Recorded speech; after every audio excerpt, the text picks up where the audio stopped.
हाँ जी बच्चे, so next question is question number 15, page number 8 of notes. So what are the determinants of investment? This is important question. Determinants of investment. So कहते हैं according to Keynes, the decision to invest in project that is private investment depends upon two factors. कहते हैं Keynes क्या कहता था कि अगर हम लोगों ने किसी ने अपना कोई प्रोजेक्ट स्टार्ट करना है ना, कोई न्यू इन्वेस्टमेंट स्टार्ट करनी है, तो we need to look at two factors, that is marginal efficiency of investment, जिसे हम क्या कहते हैं MEI, and rate of interest, that is ROI. So MEI and ROI, you need to consider these two factors before investing somewhere. ठीक है. अब सबसे पहले हमने बोला कौन सा है MEI. MEI is marginal efficiency of investment. अब नाम से ही पता चल रहा है, marginal means additional हम कहते थे.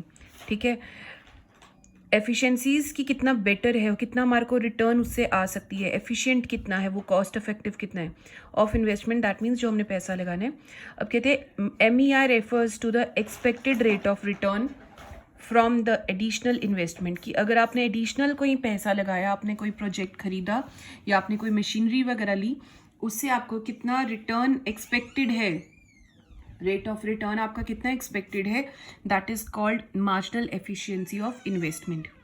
अब कहते हैं MEI भी है ना, आगे बचे दो फैक्टर्स के ऊपर डिपेंड करता है, that is supply price, that is SP, and second is prospective yield. ठीक है. कहते हैं जब आप रिटर्न एक्सपेक्ट करते हो ना कि आपने पैसा लगाया, आपको ऑब्वियसली होता ही है कि मैंने ये काम बिजनेस स्टार्ट किया है, कुछ सालों बाद मेरे को इतना रिटर्न आना चाहिए, एक्सपेक्ट करते हो. सो फर्स्ट हमारा क्या है decision, that is marginal efficiency of investment. अब कहते हैं मार्जिनल एफिशिएंसी ऑफ इन्वेस्टमेंट किसके ऊपर डिपेंड करता है, supply price and prospective yield. Supply price नाम से बता रहा है कि किस प्राइस पे, ठीक है, आपको जौन सा आपने प्रोजेक्ट या कोई एसेट लिया है या कोई भी अपना बिजनेस में कोई कैपिटल मशीनरी ली है उसका, तो उसको आपने कितनी कॉस्ट लगाई है उसके ऊपर, cost of producing a new asset of that kind, कि आपने कितना पैसा लगाया है कि आपको वैसे कि एक न्यू कैपिटल या न्यू मशीनरी आपने कोई चाहे पुरानी रिप्लेस करे. फॉर एग्जाम्पल मैं कहूँ मेरे पास एक AC मैंने रिप्लेस कराना है पुराना, ठीक है, तो एक AC की मुझे कॉस्ट कितनी पड़ी, न्यू एसेट रिप्लेस करने की कॉस्ट कितनी पड़ी, that will be cost supply price. ठीक हो गया. So it is the price at which new capital asset can be supplied और replaced. For example, if a machine of ₹10,000 is replaced in place of an old machinery, then 10,000 is supply price. अब मैं कहती हूँ suppose करो मेरे पास old AC है, that was worth ₹15,000. ठीक है. मैंने न्यू AC खरीदा, जो न्यू आया मैंने उसकी कॉस्ट कितनी लगाई, 35,000. ठीक है. तो अब कितना मेरे को एक्स्ट्रा पैसा कितना देना पड़ा, 15. तो मेरा 15 में से पहले वाले 15 में से कट गया, एक्स्ट्रा कितना आ गया, 20,000 और. तो मेरा 20,000 और जो सा आया, that is called my supply price. That means कि मैंने कोई एसेट रिप्लेस किया है या कोई न्यू एसेट खरीदा है, उसके ऊपर मेरा पैसा कितना लगा. क्लियर हो गया. सो अब कितना पैसा लगा, ऑब्वियसली आप पैसा लगाए तो आप ये भी देखोगे कि 20,000 के अंदर मेरे को रिटर्न कितनी मिलनी है, and that return is called prospective yield. ठीक है. अब कहते हैं it refers to the net return net of all the cost expected from the capital asset over its life time.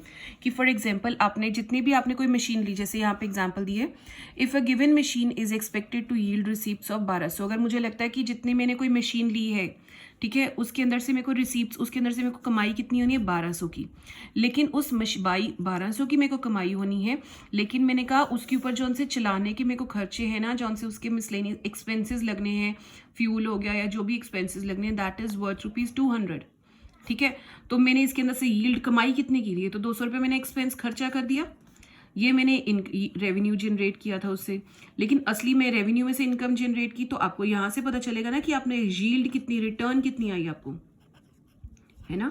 तो हमारी रिटर्न कितनी होगी, दैट इज 1,000 रुपया. तो हमने यहाँ पे क्या कहा कि नेट रिटर्न है, सारी कॉस्ट निकालने के बाद, जितने नेट कॉस्ट जितने खर्चे किए उसको निकालने के बाद आपके पास कितना पैसा बचता है उस मशीन से, that is ₹1,000. So marginal efficiency of capital return क्या होगी, हमने कहा था दो फैक्टर्स के ऊपर डिपेंड है, supply price and second is उसकी प्रोस्पेक्टिव यील्ड कितनी है. अब देखो हमने यहाँ फॉर्मूला इससे क्या बना, जितनी हमारी प्रोस्पेक्टिव यील्ड थी अपॉन सप्लाई प्राइस इनटू 100. ठीक है. सो प्रोस्पेक्टिव यील्ड कितनी थी हमारी, 1,000. एंड सप्लाई प्राइस कितना था 10,000 into 100 that comes out to, इस प्रोजेक्ट में अगर मैं पैसा लगाती हूँ तो मुझे पैसा कितने परसेंटेज यील्ड आने वाली है 10%, एफिशिएंसी ऑफ कैपिटल। ठीक हो गया। अब सेकंड आया that is rate of return. Rate of return क्या है, कॉस्ट ऑफ बोरिंग, कि मैंने बैंक से अगर उसके लिए इस मशीन को लेने के लिए अगर मैंने बैंक से कहीं से फाइनेंस किया है, ये इन्वेस्टमेंट मतलब पैसा मैंने बैंक से रेज किया है, that means that is called rate of interest. अब कहते हैं कि रेट ऑफ देयर इज क्या, अब जब देखो आप मेरे को ये बताओ, देखो जितना मैंने इन्वेस्टमेंट मैं उतनी ज़्यादा करूँगी अगर मेरा रेट ऑफ इंटरेस्ट क्या होगा, कम मिलेगा मेरे को फाइनेंस। ठीक है ना, कि रेट ऑफ इंटरेस्ट मेरे को बैंक से कम पे लोन मिलेगा तभी मैं इन्वेस्टमेंट करूंगी उस प्रोजेक्ट में। सो हमने क्या, ये देखो ये इंक्रीज हो रहा है, ये फॉल हो रहा है, तो हमने क्या कहा, there is inverse relation between investment, ठीक है, कि ज्यादा इन्वेस्टमेंट वॉल्यूम ऑफ इन्वेस्टमेंट के अंदर and return on investment, there is inverse relation. So this is very important for 1 marks का क्वेश्चन के लिए। ठीक है, अब नेक्स्ट इसी के साथ आया comparison of MEI, that is first point and second point, इन दोनों के अंदर कंपैरिजन किया। अब हमने क्या कहा, कहते कि किसी भी प्रोजेक्ट के ऊपर इन्वेस्टमेंट की प्रॉफिटेबिलिटी देखने के लिए आपको क्या कंपेयर करना पड़ेगा, marginal efficiency of investment and rate of return interest के ऊपर आपको इन दोनों का कंपेयर करके देखना पड़ेगा। ठीक है, कहते हैं देखो अगर मार्जिनल एफिशिएंसी ऑफ इन्वेस्टमेंट अगर ग्रेटर